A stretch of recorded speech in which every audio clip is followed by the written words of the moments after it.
Mais um devocional Intensa no Ar, onde conhecemos mais do Pai e nos aprofundamos nele.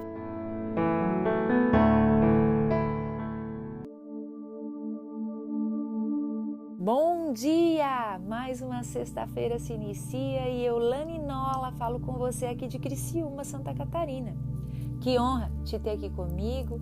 Mais um dia vamos partilhar desse banquete que é a palavra do Senhor, aprendendo, sendo exortados, sendo abençoados. E eu creio que nesta manhã não será diferente, porque o Senhor trará novidade na sua palavra. Sim, nós estamos lendo o capítulo 26 de Mateus, nós estamos aprendendo tudo que o Senhor quer falar para mim e para você de uma maneira simples, mas eu creio que eficaz, de uma maneira onde as palavras começam a saltar e os nossos olhos começam a abrir e ter um entendimento maior daquilo que o Senhor quer falar para nós, amém? Então me acompanhem lá a partir do versículo 47 do Evangelho de Mateus, e não se esqueça, em Marcos, no 14, do 43 ao 50, em Lucas, no 22, do 47 ao 53, e em João, no 18, do 1 ao 11, você também encontra essa mesma palavra. São evangelhos sinóticos, onde falam do mesmo assunto, da mesma vivência, do que eles viveram juntos lá. Amém? Mas cada um da maneira que eles enxergavam, na maneira da sua visão. E é muito rico, porque a gente pode juntar a visão de cada um e aprender um pouquinho mais da palavra do Senhor. Amém? Nesta manhã eu tenho certeza que o Senhor falará ao seu coração, como já tem falado ao meu coração. Eu convido você então a me acompanhar no capítulo 26, versículo 47. Estarei lendo na NAA. E enquanto Jesus ainda falava, eis que chegou Judas, um dos 12, e com ele grande multidão, com espadas e porretes, vinda da parte dos principais sacerdotes e dos anciões do povo. Ora, o traidor tinha dado a ele um sinal: aquele que o beijar é esse, prendam-no. E logo, aproximando-se de Jesus, Judas disse: Salve, mestre! E o beijou. Jesus, porém, lhe disse: Amigo, o que você veio fazer? Nisto, aproximando-se eles, agarraram Jesus e o prenderam. E eis que um dos que estavam com Jesus, estendendo a mão, sacou a espada e, golpeando o servo do sumo sacerdote, cortou-lhe a orelha. Então Jesus lhe disse: Coloque a espada de volta no seu lugar, pois todos os que lançam mão da espada, a espada perecerão. Ou você acha que não posso pedir a meu Pai que ele me mandaria neste momento mais de 12 legiões de anjos? Mas como então se cumpririam as Escrituras que dizem que assim deve acontecer? Naquele momento Jesus disse às multidões: Vocês vieram com espadas e porretes para prender-me, como se eu fosse um salteador. Todos os dias no templo eu me assentava ensinando e vocês não me prenderam. Tudo isto, porém, aconteceu para que se cumprisse as Escrituras dos profetas. Então todos os discípulos o deixaram e fugiram. Aleluia. Até aqui. Aleluia. Eu sinto um temor falar esta palavra, porque quando a gente olha ali como que os discípulos o deixaram, né, e fugiram. Mas precisava que se cumprisse a palavra do Senhor. Embora a nossa vontade é que eles não fugissem, embora a nossa vontade, se nós estivéssemos lá, é que a gente não fugisse, mas eu creio que aconteceria a mesma coisa, porque era a vontade do céu. A hora das trevas havia chegado. O traidor havia dado um sinal dos agressores de Jesus, que aquele que ele iria beijar era Jesus. E quando Judas o beijou, Jesus o chamou de amigo.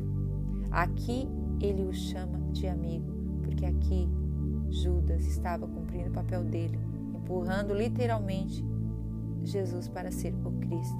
Muitas vezes a gente chama de endemoniado, pessoas que nos perturbam, que nos incomodam, mas muitas vezes elas estão nos empurrando para o cumprimento do propósito do Senhor na nossa vida, nos empurrando para fazer a vontade do Senhor nas nossas vidas. Lembram quando Pedro falou lá que não, Jesus, tu não vai sofrer isso, não vai acontecer isso contigo? E Jesus disse o que? Afasta-se de mim, Satanás. E Jesus era amigo dele. Você pode dizer que contradição, né? Ele chama Pedro, que era amigo dele, de o enviado de Satanás, e Judas de amigo. Mas olhem o papel dos dois. Lá, Pedro quis atrapalhar o propósito do Senhor. E aqui, Judas, mesmo fazendo tudo errado, ele estava sendo amigo do propósito do Senhor na vida de Jesus. Amém? Às vezes, a gente chama algumas pessoas de enviadas de Satanás, quando na realidade elas são amigas do propósito de Deus em nossas vidas. Tudo que aconteceu ali, nada foi por acaso. Estava previsto os detalhes na agenda de Deus. Eu acho lindo isso. Estava previsto os detalhes na agenda de Deus. Ele escreveu detalhes para aquele dia, se cumprindo assim as Escrituras. Jesus revela que seu reino é espiritual e suas armas não são carnais. A sua hora havia chegado e ele não foi apanhado de surpresa. Ele se entregou. Ele sabia, ele estava conectado com o Pai, ele sabia a hora exata e ele se entregou. Judas teve o privilégio de andar com Jesus e seus discípulos. Ele era um dos 12, cuidava dos tesouros do grupo. Jesus o amava, sentava à mesa com ele, mas como vimos antes, foi levado por sua avareza e ingratidão a fazer o que fez. Abriu uma grande brecha para o diabo agir em sua vida e se une àqueles que eram os inimigos do Mestre. Não dá para compreender, gente, uma pessoa que caminhou tão perto do Senhor se vender por tão poucas moedas. A gente questiona, né? A nossa justiça vai questionar. Ele não compreendia o plano divino de Jesus, que era morrer pelos seus. Ele foi astuto e muitos estudiosos dizem que até o beijo que ele deu em Jesus, ele fez bem demorado para que os seus inimigos tivessem certeza, é esse mesmo, é aquele que ele está beijando. Ele não foi lá, deu um selinho e saiu correndo, ele ficou com o rosto coladinho, eu imagino, né? Já estou aqui parafraseando, estou imaginando para ele dizer, não, é esse mesmo que é realmente Jesus. Era o propósito de Jesus morrer por nós, sim, mas ai daquele que traísse. O fim de Judas foi terrível. E Pedro, que há pouco não aguentou e dormiu, saca uma espada. Vocês sabem que é Pedro, que não fala, mas nos outros evangelhos fala. E arranca a orelha do Malco, o servo do sumo sacerdote. Infelizmente, Pedro naquela hora usou a arma errada na hora errada. Quando nós fizemos a coisa certa na hora errada, ela se torna a coisa errada. Você deve ter alguma passagem da sua vida que era a coisa certa, mas você falou ou fez na hora errada e se tornou a coisa errada. Então, que nós possamos ter o discernimento do alto para agir a coisa certa na hora certa. Não sermos inconvenientes. Tem coisas que não são para aquela hora. Até um livro que nós lemos muitas vezes, a gente diz, esse livro não tem nada a ver. Quando chega uma outra estação na nossa vida, que a gente vai ler aquele livro, uau, que livro é esse? Então tudo tem o seu tempo determinado, a hora exata para que aconteça. Jesus nos ensina aqui que não é pela violência, com espada, mas sim obedecendo a palavra e se entregando por inteiro para o Pai. Vença as violências sempre com amor ágape. Assim como Jesus falou para Pedro, guarde a espada. Guarde a espada, isso não é hora para isso. E quem lança a espada, da espada também vai ser na mesma maneira que tu faz, será feito contigo. É a mesma coisa. Se você lançou a espada, alguém vai lançar a espada em você. Fique atento. Olhe, perceba as armas que você tem que lutar. Haja conforme a sensibilidade que o Espírito Santo te dizer. Seja sensível, preste atenção. Não seja uma pessoa inconveniente que faça as coisas na hora errada. Que o Senhor pode nos capacitar, nos ungir, nos instruir nesta manhã a sermos pessoas coerentes. Uma coerência do alto, algo que vem do alto, gente. É tão lindo quando a gente olha alguém, olha como a pessoa é mansa, como a pessoa age na hora certa. Porque vocês podem perceber que quem grita muito, ela não tem autoridade para falar. Mas é aquela pessoa que chega e fala na hora certa. Todo mundo para ouvir. É a autoridade do céu. Porque ela está fazendo a coisa certa na hora certa. Quando a gente faz a coisa certa na hora certa, a gente flui. E vem uma paz que excede todo entendimento. E você diz, não era eu que estava lá fazendo tal coisa. Não era mesmo, era o Espírito Santo nas nossas vidas. Glória a Deus por isso. Aleluia, pela misericórdia dele sobre nós. O amor ágape, gente, é uma designação comum para se referir ao amor de Deus. É o amor divino, o amor incondicional, esse amor que ele morreu por nós, é esse amor que nós temos que amar, é esse amor que nós temos que agir nas circunstâncias adversas. Eu estou falando isso para mim e para você, porque eu sei que não é fácil. A carne, às vezes o sangue pula. Às vezes a gente quer fazer como Pedro e sai cortando a orelha de Malcos por aí. Mas o Senhor nessa manhã está nos dizendo, não é com essa arma que vocês devem lutar. Vocês têm armas específicas para cada momento. Jejum, oração são armas que nós devemos usar.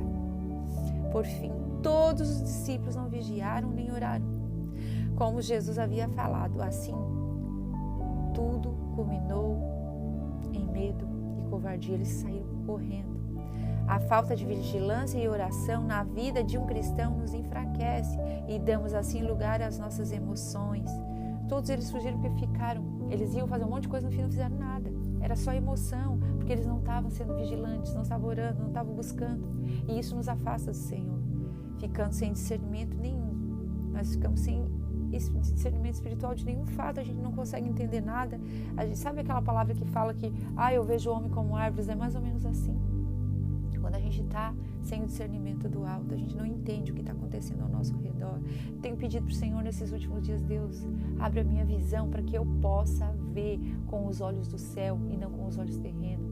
Porque os olhos terrenos nos afastam do Senhor, nos afastam do propósito e arrancam a gente do discernimento espiritual necessário para viver cada dia. Não havia um entendimento.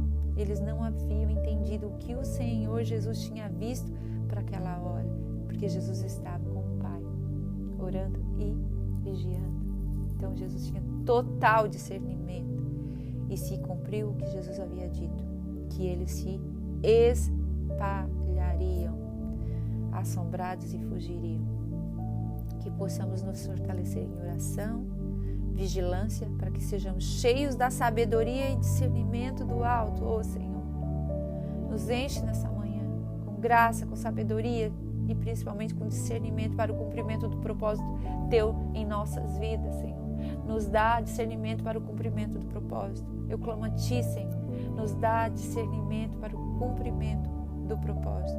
E que a graça do Pai nos envolva e que possamos permanecer firmes e fiéis até o fim. Amém. Deus te abençoe e até o próximo devocional.